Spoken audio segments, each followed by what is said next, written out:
ایک دن بہلول دریائے دجلہ کے کنارے بیٹھے گیلی ریت کے ڈیریا بنا رہے تھے اور ہارون رشید کی چہیتی ملکہ زبیدہ اپنے محل کے جروگے سے بڑے حماق کے ساتھ انہیں دیکھ رہی تھی۔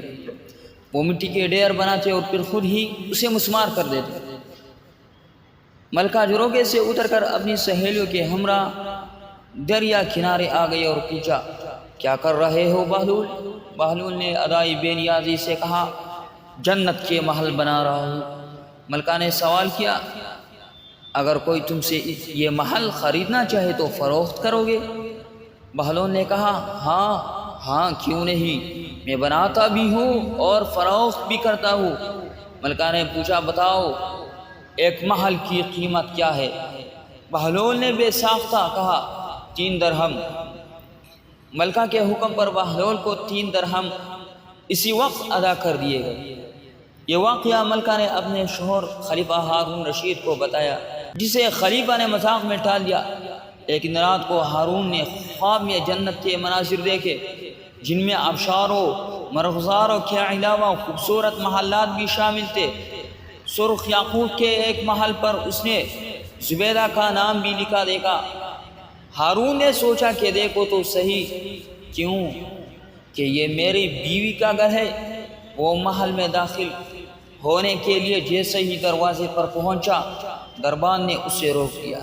ہارون رشید کہنے لگا، اس پر تو میری بیوی کا نام لکھا ہے، اس لیے مجھے اندر جانا ہے۔ دربان نے کہا، نہیں، یہاں کا دستور الگ ہے، جس کا نام ہوتا ہے صرف اسی کو اندر جانے کی اجازت ہے، لہذا اب داخل ہونے کی اجازت نہیں، لہذا آپ کو داخل ہونے کی اجازت نہیں۔ جب دربان نے ہارون رشید کو پیچھے ہٹایا تو اس کی آنکھ کھل گئی، لیکن بیدار ہونے پر خیال آیا کہ اللہ تعالیٰ نے زبیدہ کے حق میں بہلول کی دعا قبول کر لی ہے۔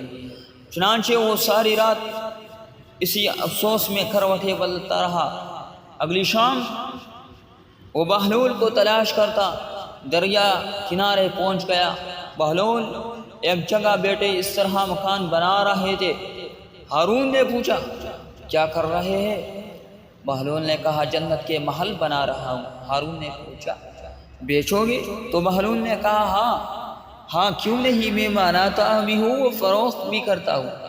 ہارون نے سوال کیا کہ بتاؤ ایک محل کی قیمت کیا ہے؟ تو بہلول نے جواب دیا، تیری پوری سلطنت۔ ہارون رشید نے کہا، اتنی قیمت تو میں نے نہیں دے سکتا، کل تو آپ نے 3 درہم کے بدلے دے رہے تھے اور آج پوری سلطنت مانگ رہے ہیں۔ بہلول دانا نے کہا، خلیفہ کھل بندے کے معاملہ تھا اور آج تم محل دیکھ کر آئے ہو۔ خلیفہ یہ سن کر مایوسی سے گھٹنوں کے بل بہلول دانا کے سامنے بیٹھ گئے اور کہنے لگا، حضرت آپ مجھ سے میری ساری سلطنت لے لے لیکن مجھے ایک محل دے دے۔ جب بہلول نے خلیفہ کی عاجزی دیکھی تو کہا، میں تمہاری سلطنت کا کیا کروں گا؟ اس دنیا کی محبت تو بہت سے گناہوں کی جڑ ہے، جاؤ اپنی سلطنت اپنے پاس رکھو، میں اس محل کو بھی تمہارے لیے 3 درہم میں فروخت کرتا ہوں۔